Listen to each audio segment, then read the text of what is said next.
Olá! Bem-vindas a esta nossa análise profunda. Hoje a gente vai investigar um dos maiores e, honestamente, um dos mais incompreendidos mistérios teóricos da economia política. Como exatamente a troca direta de produtos dá origem, de forma absolutamente inevitável, ao dinheiro. É super comum a gente assumir que o dinheiro foi inventado por pura conveniência, né? Tipo um truque prático para facilitar o comércio e não ter que carregar galinhas para trocar por sapatos. Mas o nosso foco total, única e exclusivamente hoje, é dissecar o brilhante capítulo 2 da obra O Capital, de Karl Marx, intitulado O Processo de Troca. E nós vamos provar exatamente o contrário dessa ideia de conveniência. Para os estudantes dedicados que querem captar não só o quadro geral, mas também mergulhar de cabeça nas minúcias dessa teoria monumental, preparem-se. A gente vai fazer uma dedução lógica e histórica fascinante. Ok, vamos mergulhar nisso. O nosso roteiro para entender esse processo é o seguinte: 1. Os guardiões das mercadorias. 2. A contradição da troca. 3. O impasse social. 4. A gênese do dinheiro. 5. O papel dos metais. E para fechar com chave de ouro, 6. O fetiche do dinheiro. Bom, vamos direto para a seção 1, os guardiões das mercadorias. O primeiríssimo passo conceitual da nossa jornada exige que a gente olhe para a relação fundamental entre as coisas inanimadas e as pessoas que são donas delas. Sabe, o capítulo 2 de O Capital não é só mais um texto sobre economia básica. Ele é uma verdadeira dissecação anatômica das engrenagens mais profundas do modo de produção capitalista. Há uma mudança de marcha metodológica super importante aqui. A gente pode usar o capítulo 1 como base, que tratou da anatomia abstrata da mercadoria em si. Mas agora, a análise traz os atores humanos de carne e osso para o palco. Só que, e aqui vai um detalhe crucial, esses humanos não entram em cena como indivíduos totalmente livres e autônomos. Não mesmo. Eles entram puramente como personificações de categorias econômicas. Basicamente, as ações deles são ditadas pela lógica fria dos objetos que eles carregam. Marx tem essa premissa de abertura que é genial, e, confesso, tem um toque de ironia maravilhoso. Pensa bem, as mercadorias não têm pernas, certo? Elas não vão andando sozinhas até a feira para se trocarem. Portanto, elas necessitam de guardiões, de possuidores humanos. E para que essas coisas se relacionem no mundo real, os seus guardiões precisam, antes de mais nada, reconhecer uns aos outros como proprietários privados. Esse reconhecimento mútuo não é pouca coisa, é um ato de vontade comum, um contrato jurídico, seja ele formal ou informal. Então a gente não está falando só de trocar coisas físicas, a gente está falando de estabelecer uma relação de propriedade que altera profundamente a própria organização da sociedade humana. E isso ilustra brilhantemente uma distinção chave. De um lado, a mercadoria é inteiramente passiva e, digamos, cínica. O texto a descreve como uma niveladora inata que está sempre pronta para entregar o seu corpo a qualquer outra mercadoria, seja ela ouro, diamantes, ferro, sem o menor pudor moral ou sentimentalismo. Do outro lado, temos o guardião humano. Ao contrário dessa mercadoria muda e indiferente, o dono é ativo, ansioso, calculista, ele preenche aquela falta de percepção do objeto com os seus próprios 5 sentidos, buscando sempre, claro, a melhor troca possível. A vontade humana passa a residir no objeto. O que isso significa na prática? Significa que as relações econômicas materiais, lá na base da sociedade, é que ditam as relações jurídicas e os contratos estabelecidos no topo, e não o contrário. Isso nos leva à seção 2, a contradição da troca. Vamos avançar e ver como essa dinâmica se desenrola, porque quando esses guardiões finalmente entram no mercado com seus bens, eles dão de cara com um problema estrutural gigantesco. É super vital a gente ancorar nossa compreensão utilizando alguns conceitos lá do capítulo 1. O valor de uso é a utilidade física e concreta da coisa. Mata a fome? Protege do frio? Isso é valor de uso.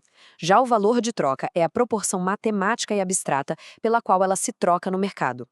É absolutamente imprescindível ter essa dupla natureza da mercadoria muito, mas muito firme nas nossas mentes. Sem entender essa divisão interna, fica literalmente impossível captar o dilema existencial e o beco sem saída que o guardião vai enfrentar a seguir. Aqui está o núcleo duro da contradição prática. Para quem é dono da mercadoria, ela simplesmente não tem utilidade direta. Imagina um tecelão que passou semanas produzindo dezenas de metros de linho. Ele não pode comer linho no jantar, nem precisa vestir todo esse tecido de uma vez. O valor físico da mercadoria é meio inútil para ele. A mercadoria funciona apenas como um veículo de valor abstrato. Ou seja, ela precisa obrigatoriamente mudar de mãos para realizar o seu valor. Se ela não encontrar um comprador, todo aquele trabalho social que ele gastou foi para o ralo, desperdiçado. Ela só se torna um valor de uso para a pessoa do outro lado da transação. Avançando agora para a seção 3, o impasse social. Esse jogo de perspectivas tão opostas entre quem vende e quem compra gera o que a gente pode chamar de uma paralisia, um verdadeiro impasse estrutural no mercado. A troca tem duas faces que entram num conflito destrutivo. Por um lado, o possuidor só quer se livrar da mercadoria dele em troca de algo que ele precise fisicamente para viver. Isso é um processo estritamente individual e subjetivo. Por outro lado, ele quer que a sua própria mercadoria seja validada como valor de troca puro, ou seja, que ela possa ser trocada por absolutamente qualquer outra coisa que exista. E isso já é um processo social objetivo e geral. O impasse absoluto aqui é que a troca não pode ser exclusivamente individual e exclusivamente social para todo mundo ao mesmo tempo. Se cada pessoa só aceita trocar por algo de utilidade imediata, mas ao mesmo tempo exige que o seu próprio produto seja tratado como moeda universal por todos os outros, a conta simplesmente não fecha. É um colapso estrutural. A tensão dramática no mercado atinge o seu pico. Todo dono segura com unhas e dentes o seu produto, olhando para a mercadoria do vizinho como só mais uma coisinha qualquer, enquanto elege o seu próprio produto como a medida definitiva e universal de riqueza. Mas pensa comigo, se todos fazem a exata mesma exigência, ninguém concorda com ninguém e a troca fica travada. Como a gente resolve esse impasse social e equipara bens que são radicalmente diferentes se ainda não existe uma linguagem comum de valor estabelecida entre eles? É exatamente aí que entra a seção 4, a gênese do dinheiro. Desse beco sem saída dramático, nasce uma grande solução dialética. E olha, não é por um decreto racional do governo, mas pela pura necessidade prática das coisas. Marx usa uma citação do clássico Fausto de Goethe que carrega um peso filosófico imenso aqui. Era no início a ação. Os donos de mercadorias não sentam ao redor de uma mesa, fazem uma assembleia e debatem a teoria do valor para inventar conscientemente o dinheiro. Não, eles resolvem o problema de forma completamente inconsciente. Eles agem antes de pensar. As ações de troca do dia a dia, motivadas por puro e simples interesse próprio, acabam gerando espontaneamente, pelas costas deles, uma solução universal que nenhum deles tinha planejado de antemão. A análise rastreia minuciosamente essa mudança estrutural e histórica passo a passo. Inicialmente, a troca nem ocorre dentro da mesma tribo ou família. O comércio surge lá nas fronteiras, onde as comunidades físicas esbarram com estranhos. Com o tempo e a repetição constante, esse escambo, que antes era meio fortuito, penetra na vida interna das comunidades e vira um processo social regular.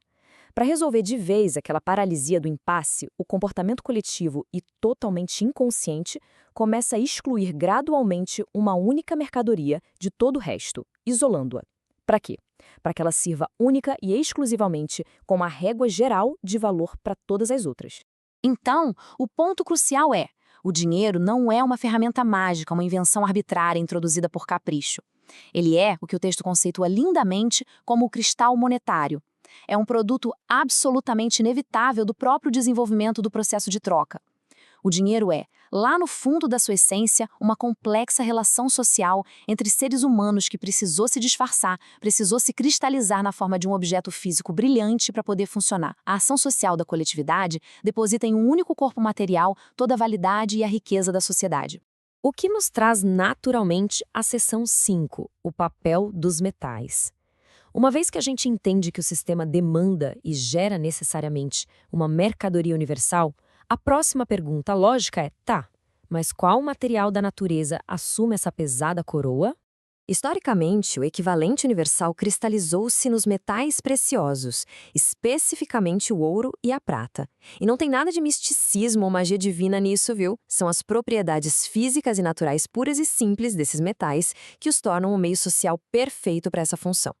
Imagina a diferença entre usar o ouro e usar, digamos, uma vaca ou um casaco.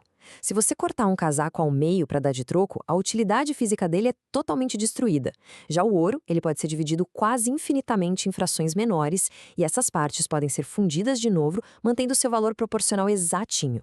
Essa qualidade uniforme oferece a tela matemática perfeita e maleável para expressar o valor do trabalho humano de uma forma abstrata.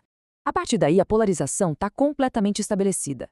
As mercadorias comuns encontram-se agora alienadas. De um lado, reina absoluta a mercadoria universal, o dinheiro, encarnando todo o valor social. Do outro lado, o imenso exército de mercadorias particulares. O tecido, o trigo, o ferro. Eles não podem mais falar diretamente entre si. Eles agora estão mudos. Eles só conseguem se comunicar e só conseguem provar que têm algum valor na sociedade se eles traduzirem a sua utilidade para a linguagem da mercadoria dinheiro. Em resumo, todas as mercadorias devem agora pagar o pedágio obrigatório, passando pelo equivalente universal. Finalmente, chegamos à seção 6, o fetiche do dinheiro. Vamos avançar para o clímax dessa rigorosa dedução teórica. Todo esse longo, complexo e suado processo histórico e prático acaba engendrando uma ilusão social que é profunda e, sinceramente, inescapável. Isso ilustra brilhantemente a essência do que chamamos de mediador evanescente. A grande mágica ideológica do capitalismo acontece justamente porque aquele longo histórico de trocas, de conflitos e de exclusões simplesmente desaparece por completo no seu próprio resultado, sem deixar o menor rastro. A mercadoria comum olha em volta e encontra sua medida de valor já prontinha ali na forma da moeda de ouro. Para quem observa de fora, ocorre uma ilusão de ótica permanente. Parece que o ouro, logo ali, assim que é extraído das profundezas da terra, já é dinheiro por sua própria natureza química. Quando na realidade dura e objetiva, ele é apenas a cristalização tardia de imensas e complexas relações sociais de trabalho. A conclusão analítica sobre este fenômeno é simplesmente monumental. O mistério do fetiche do dinheiro nada mais é do que o mistério da própria mercadoria levado às últimas consequências, com volume no máximo. É exatamente por isso que, na nossa vida cotidiana, o dinheiro parece ter uma força quase natural, uma coisa independente e todo-poderosa que governa rigidamente os destinos humanos, inflando e destruindo fortunas como se fosse um furacão ou uma força da natureza. A imensa teia do trabalho humano social que não foi planejada e é totalmente atomizada acaba se materializando em um pedacinho de metal que cega nossa percepção sobre quem ou o que realmente comanda todo o processo. Para fechar nossa análise profunda de hoje, deixo aqui uma provocação fundamental. O processo de troca, no fim das contas, não é apenas a movimentação mecânica e sem graça de coisas de um lado para o outro. É a incrível e meio assustadora transformação de relações de trabalho humano em relações materiais frias entre objetos. Compreender de verdade o capítulo 2 é ter em mãos a chave teórica definitiva para decifrar as grandes ilusões econômicas do nosso dia a dia. E claro, há vastos desdobramentos a investigar sobre como esse mesmo dinheiro, uma vez estabelecido no trono, vai se transformar na engrenagem viva do capital em si. O arcabouço lógico que vimos hoje reserva camadas formidáveis para quem deseja rasgar esse véu das aparências. Então continuem questionando, continuem investigando cada minúcia e aprofundando os estudos nos próximos textos e capítulos. Até a próxima!